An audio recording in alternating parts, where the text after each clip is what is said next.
Hello students, you are welcome in online class. I hope you will be fine. A message for you. You maintain social distance, stay home and help save lives.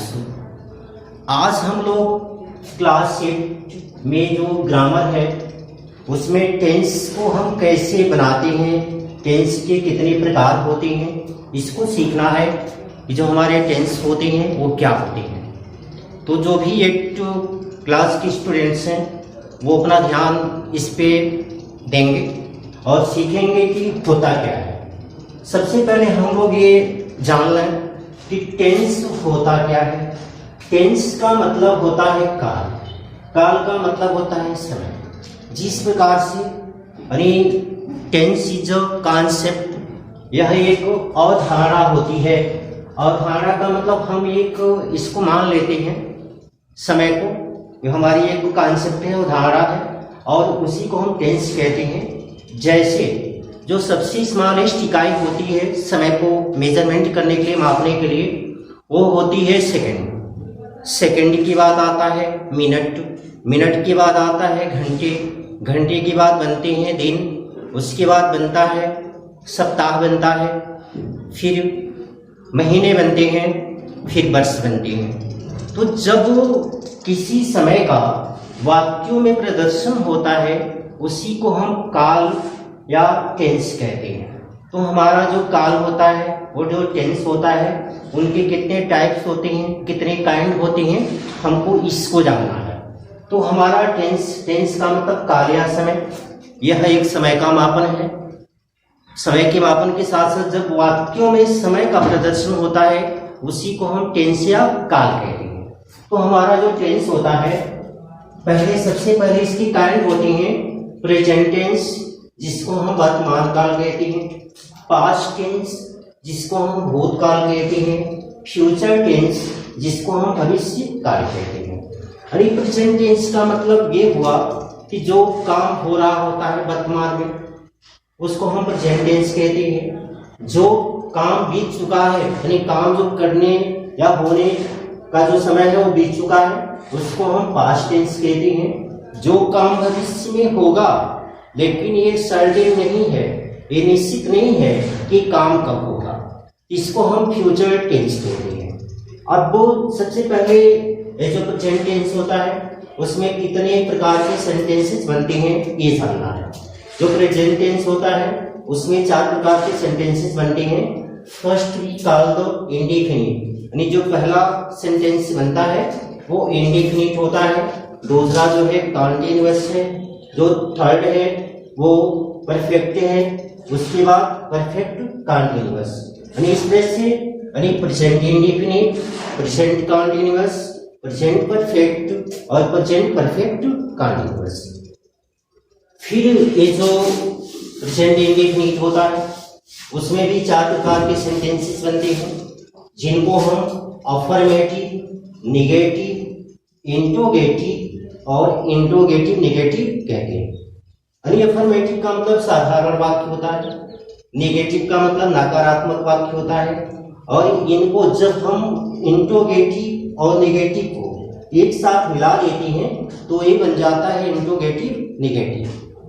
अब हमको जानना है कि अगर हमको present indefinite के वाक्यों को बनाना है तो फिर हम कैसे बनाएंगे।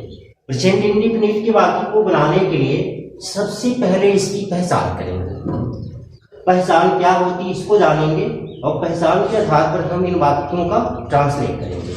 तो पहचान यहाँ पे आप जान लीजिए कि जो प्रेजेंट इंडेफिनिट होता है इस प्रकार के वाक्यों के अंत में ता है, टी है, ते हैं, तो है आदि शब्द आते हैं और काम का करना या होना पाया जाता है।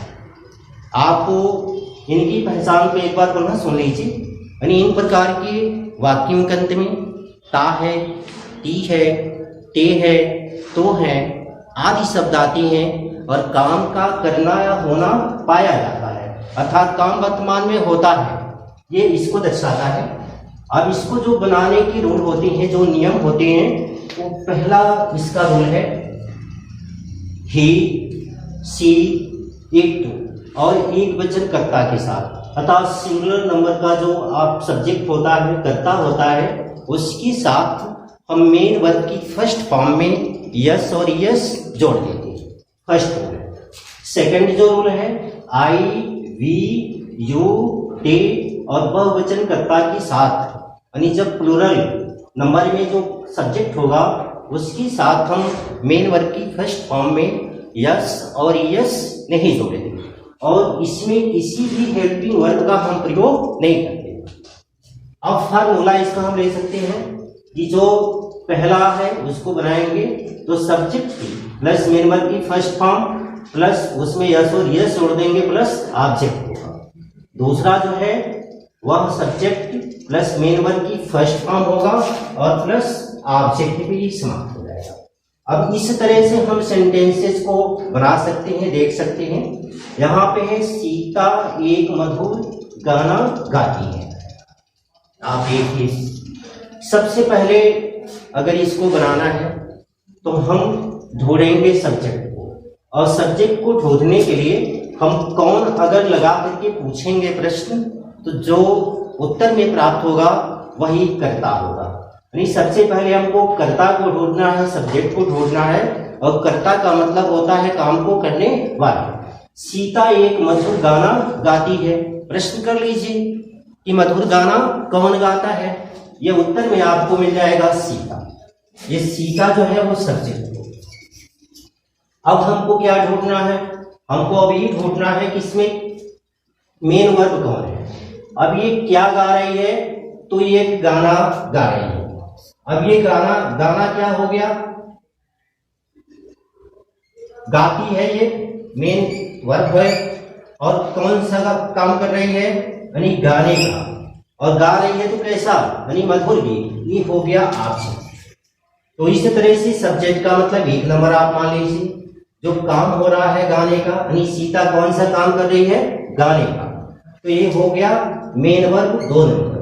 और कौन सा काम हो रहा है, मधुर गीत गाने का, ये हो गया ऑब्जेक्ट 3rd नंबर। यानी इस तरह से हम जान लेंगे कि 1 2 3 यानी 123 फॉर्म इसको मान लीजिए आपने 123 फॉर्म लगेगा।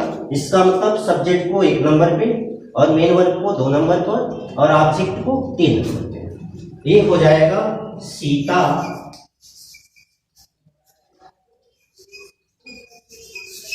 अब आप ये जानेंगे जब सीता सिंगुलर नंबर में है तो हम मेन वर्ब में यस और यस जोड़ेंगे, जिसमें यस जुड़ जाएगा सिंग्स और स्वीट सॉन्ग।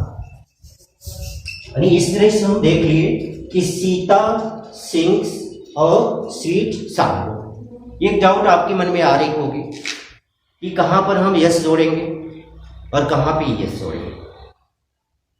तो आप जान लीजिए कि जो वर्ब्स ओ से, यस से, double S, C H, S H और ओ से समाप्त होती है तो वहां पे हम यस जोड़ेंगे और बाकी जो भी होगा उसमें हम यस जोड़ करके बनाएंगे। यदि वो आ जाता है और वह जो सब्जेक्ट है वह सिंगुलर नंबर में है तो उसमें हम यस जोड़ेंगे। तो इस तरह से कहाँ पे यस जोड़ना है, कहाँ पे यस जोड़ना है, ये भी जान लेना है।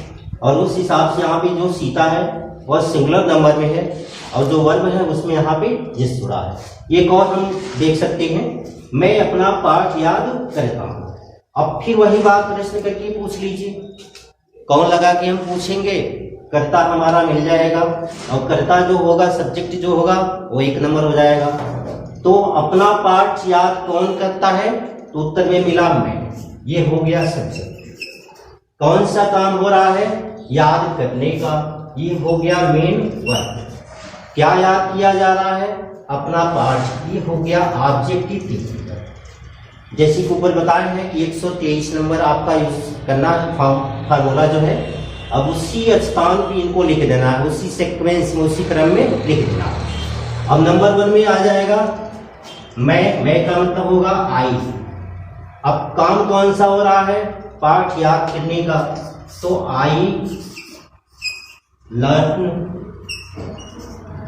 अब एक चीज यहाँ पे देखना है कि ये जो है आपको बताया गया है कि आई वी यू दे और बहुवचनकर्ता के साथ हम मेन वर्ब की फर्स्ट फॉर्म में यस और यस नहीं जोड़ते। तो यहाँ पे जो हमारी मेन वर्ब होगी उसका फर्स्ट फॉर्म ही आएगा, उसमें यस और यस नहीं जुड़ेगा। तो आई लर्न माई लेसन। अब इस तरह से ये सेंटेंसेस आप एग्जाम्पल के रूप में जान गए। बाकी जो सेंटेंसेस हैं आप इसको बना करके लाएंगे। हम बोल दे रहे हैं, सुन भी लीजिए जो लिखा हुआ है। ये नंबर 3 पे है, तुम एक पत्र लिखते हो। आप इन सेंटेंसेस को सॉल्व करेंगे, कमेंट बॉक्स में लिखेंगे।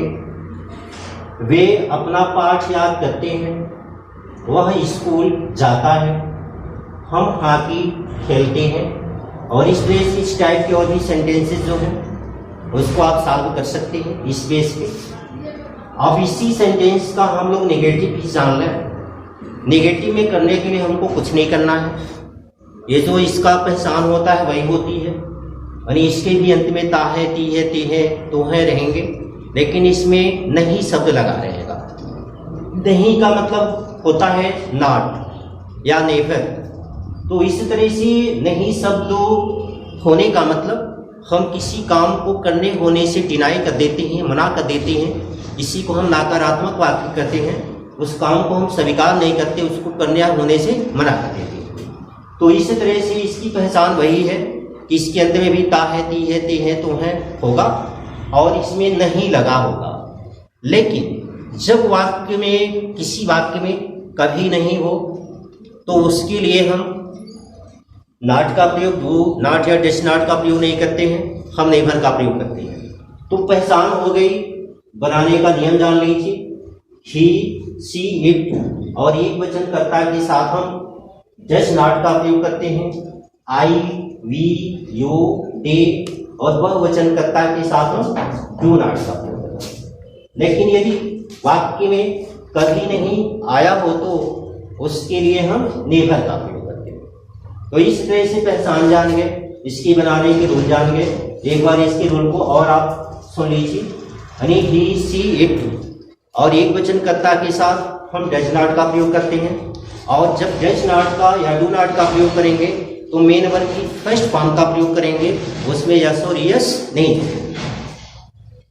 लेकिन वही अगर कभी नहीं होगा तो उसमें हम यस जोड़ते हैं। यहाँ लिख लीजिए, लिखा हुआ है वह एक पत्र नहीं लिखता है। अब इसका ट्रांसलेशन बनाने के लिए जैसे कि आपको बता दिए हैं कि सबसे पहले हमको ढूंढना है सब्जेक्ट।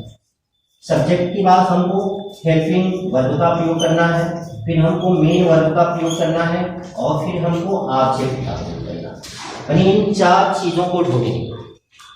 ऊपर आपने जाना कि 123 हो गया और यहाँ जब होगा फार्मूला तो 1 2 3 4 अभी हो जाएगा 1234। देखिए बनाना बहुत ही आसान है। यानी वह एक पत्र नहीं लिखता है, तो पत्र को कौन नहीं लिखता है, उत्तर में मिलेगा वह हो गया सब्जेक्ट। कौन सा काम नहीं हो रहा है, तो लिखने का काम नहीं हो रहा है, ये हो गया मेन वर्ब। यानी मेन वर्ब का मतलब 2 नंबर, सब्जेक्ट का मतलब 1 नंबर। और क्या नहीं लिखा जा रहा है, पत्र, ये हो गया ऑब्जेक्ट के 3 नंबर।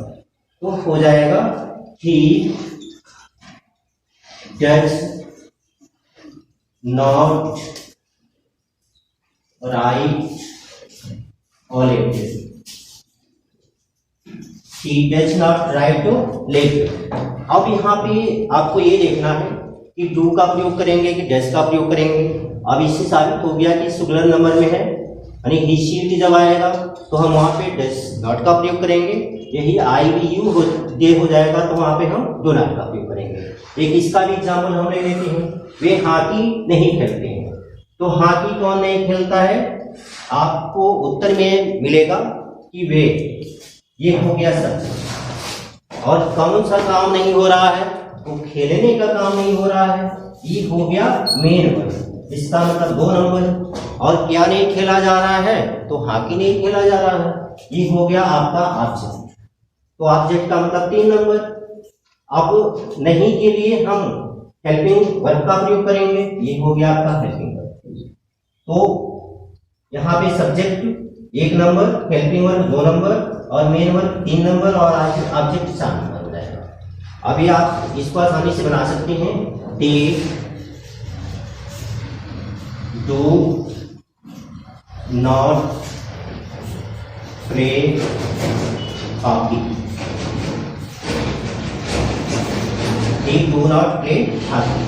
अब इस तरह से ये आप जान गए कि हम प्रेजेंट इंडेफिनिट जो टेंस है उसमें हम कैसे चेंजिंग करेंगे, उसका फोनेटिव कैसे बनाएंगे, नेगेटिव कैसे बनाएंगे, और इसमें सेंटेंसेस कुछ यहाँ पे लिखा हुआ है 3rd नंबर पे है, वह कभी झूठ नहीं बोलता है। तो क्या हो जाएगा, ही नेवर टेल्स अ लाई। अब जब कभी नहीं आ जाएगा तो नेवर का प्रयोग करेंगे। तो इस तरह से आप इस टाइप के सेंटेंसेस को देख लेंगे और इसके आधार पर, इसके बेस्ड पर आप कम से कम 5-5 सेंटेंसेस बनाने का प्रयास करेंगे और कमेंट बॉक्स में लिखेंगे। अब वो इसके बाद अगला स्टेप होगा, यानी अगला जो वीडियो होगा उसमें फिर आपसे मिला जाएगा। तब तक के लिए थैंक्स।